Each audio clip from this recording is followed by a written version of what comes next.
शोकाकुल सज्जन वृंद, आज हम सब लोग स्वर्गीय मदन दास जी को श्रद्धांजलि देने के लिए एकत्र हुए हैं। अभी हम सब लोगों ने एक चलचित्र के माध्यम से उनका जीवन का परिचय और उनके बारे में बहुत सी जानकारियां हम सब लोगों ने हासिल की हैं। मैं अगर एक वाक्य में कहना चाहूं तो आज जिस तरीके से उनको श्रद्धांजलि देने के लिए इतनी बड़ी संख्या में 3 पीढ़ियों के कार्यकर्ता एकत्र आए हैं, यह बताता है मदन दास जी की व्यक्तित्व को, यह बताता है मदन दास जी के कर्तृत्व को, यह बताता है मदन दास जी के त्याग और तपस्या को। एक कहावत है, A man is known by the long shadow he leaves। एक व्यक्तित्व कितनी लंबी परछाई अपनी छोड़ता है, वह उसके व्यक्तित्व का परिचय होता है। आज लाखों कार्यकर्ता मदन दास जी के व्यक्तित्व से प्रभावित होकर के एक जीवन लक्ष्य लेकर के उन्होंने समाज जीवन में अपने आप को लगाया। यह मदन दास जी की खूबी थी। जहां तक उनके स्वभाव का सवाल था, वो बहुत ही सरल, बहुत ही सहज, बहुत ही कोमल और अपने लिए बहुत ही कठोर थे। हम सब जानते हैं कि उन्होंने जिस समय विद्यार्थियों के बीच में काम किया, वो कोई अनुकूल परिस्थिति नहीं थी, वो प्रतिकूल परिस्थिति थी। और प्रतिकूलता में जहां स्टूडेंट एक्टिविज्म को खड़ा करना, लाखों कार्यकर्ताओं को समर्पित भाव से खड़ा करना और विपरीत परिस्थिति में इमरजेंसी जैसी परिस्थितियों में भी एक जीवंत संगठन को आगे बढ़ाना, ये मदन दास जी की खूबी थी। अगर हम देखें कि वो व्यक्ति की ताकत और सीमाओं को पहचानने में उनको महारत हासिल थी। मैं नहीं समझता कि कोई ये कहेगा कि मदन दास जी का आकलन गलत हो गया।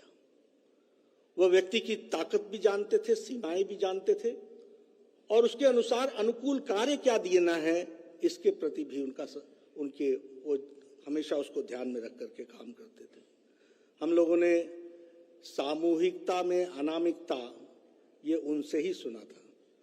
फैसले सामूहिक करो और अपने आप को अनामिक रखो, अपनी चाह आगे लाने की ना हो।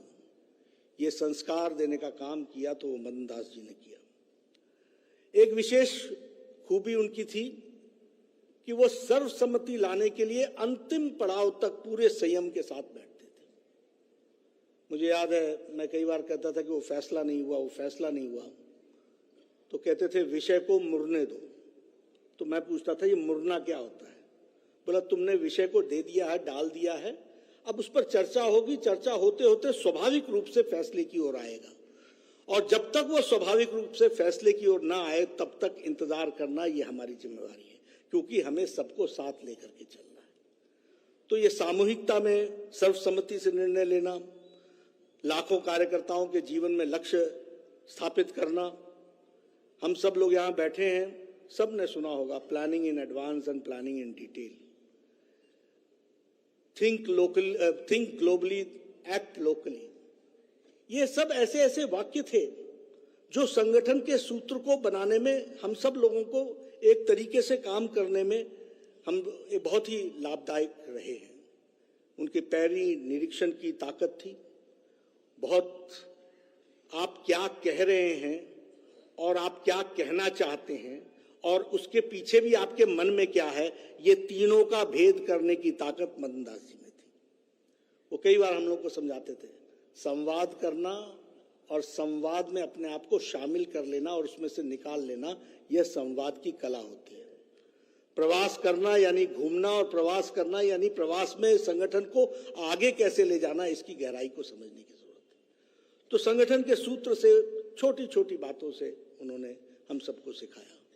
हम ये कह सकते हैं कि विद्यार्थी परिषद देश का ही नहीं दुनिया का सबसे बड़ा छात्र संगठन उनके 3 दशक के अथक प्रयास से बना और इसके पीछे जो शक्ति थी वो मदन दास जी थे, जिन्होंने अखिल भारतीय विद्यार्थी परिषद को दुनिया की सबसे बड़ा संगठन बनाने में, छात्र संगठन बनाने में अपना योगदान किया। मुझे आज भी याद है 1985 में अंतर्राष्ट्रीय युवा वर्ष था। यहीं दिल्ली के राजघाट के सामने हम सब लोग एकत्र आए थे। मुझे अभी भी वो संख्या याद है, 10,774 हमारे डेलीगेट्स इकट्ठे हुए थे, विच वॉज द लार्जेस्ट, जो सबसे बड़ा सम्मेलन था दुनिया में। उसी समय यूथ कॉन्फ्रेंस रशिया में भी हुआ था। उसकी संख्या 3,500 पर सीमित हो गई थी और अखिल भारतीय विद्यार्थी परिषद की संख्या 10,774 थी। आज भी मुझे याद है, ये सबसे बड़ा कॉन्ग्लोमरेशन हुआ था। तो उन्होंने देश में विद्यार्थी परिषद को एक स्थापित किया और बाद में जैसे हम सब लोगों ने देखा कि संघ की दायित्व में विभिन्न जिम्मेवारियों को निभाते हुए उन्होंने अपना जीवन लगाया। सतत संपर्क रखना, हर परिस्थिति में कार्यकर्ता की चिंता करना, वह एक्टिव है, इनएक्टिव है, वो हमारे संगठन में है, वो किसी और संगठन में है, उससे जीवन संपर्क रखना, यह मदन दास जी की खूबी थी।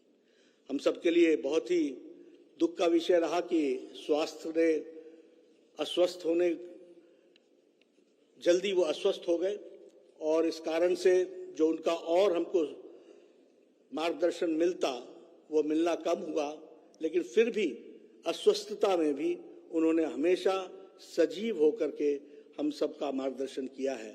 ऐसी आत्मा के लिए सच्ची श्रद्धांजलि यही होगी कि हम उनके बताए हुए रास्ते पर चलने का प्रयास करें और उनके बताए हुए संगठन के मंत्र को हम पूरा करें।